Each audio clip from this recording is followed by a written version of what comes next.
ஹalleluya. தேவனுக்கே மகிமை உண்டாவதாக. இன்றைக்கான வேத பகுதி அது சங்கீதம் 35:12. நான் செய்த நன்மைக்கு பதிலாக தீமை செய்கிறார்கள், என் ஆத்துமா திக்கற்று போக பார்க்கிறார்கள் என்று சொல்லப்படுகிறது.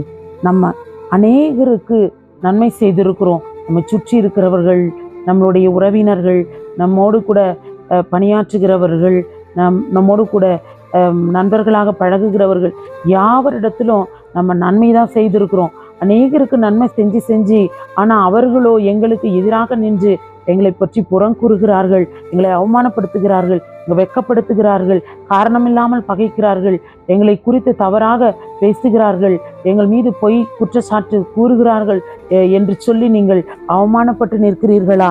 உங்களுக்கான வசனம்தான் இது. நான் வியாதியாய் இருந்தபோது ரெட்டி என் உடுப்பாய் இருந்தது.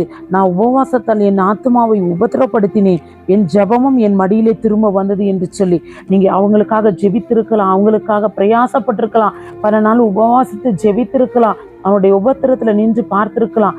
ஆனால் கர்த்தர் சொல்லுகிறார், நீங்க ஜெபமெல்லாம் அவர்கள் உங்களுக்கு தீமை செய்யும் பொழுது அது உங்களுடைய மடியிலே திரும்ப வந்து சேரும். நீங்கள் ஜெபித்த ஜெபமெல்லாம் மீண்டும் உங்களுடைய மடிக்கு அது வந்து சேரும். அவர்களுடைய காரியங்கள், நன்மையான காரியங்கள்லாம் இனி அவர்களுக்கு நடக்காது என்று சொல்லி வேதம் அழகாய் சொல்லுகிறது. ஆகவே நீங்க கவலைப்படாதீங்க, கர்த்தர் உங்களோடு கூட இருக்கிறார். ஆண்டவருடைய வார்த்தை உங்களோடு கூட இருக்கிறது. ஆகவே நீங்க நன்மை செய்யுங்க, சோர்ந்து போகாதிருங்க. நீங்க நன்மை செய்யதான் ஆண்டவருடைய கரம் உங்களை தாங்கும்.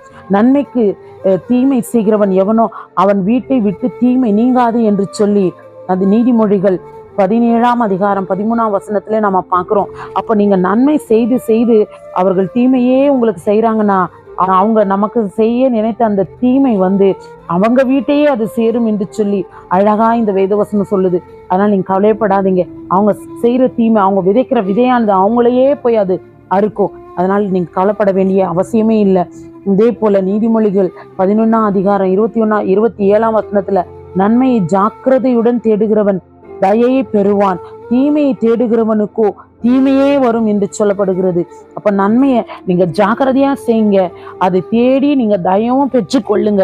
தீமையை தேடுகிறவள் மட்டும் என்ன கிடைக்கும்னா அவளுக்கு தீமை தான் வரும். அதனால நமக்கு தீங்கு அவங்க நினைத்தாலும் ஆண்டவர் நம்மோடு கூட இருந்து அந்த தீமையும் நமக்கு நன்மையாய் மாற்றி கொடுப்பார். தீமை செய்களுக்கோ தீமையே வந்து சேரும். ஆகவே கவலைப்படாதபடி நீங்க போய் உங்களுடைய வேலைகளை ஜாக்கிரதையாய் செய்து நன்மையை பெற்றுக்கொண்டு நன்மையானதோடு நீங்க வாழ்ந்து கர்த்தருக்கு நன்றி சொல்லுங்க. ஆமென்.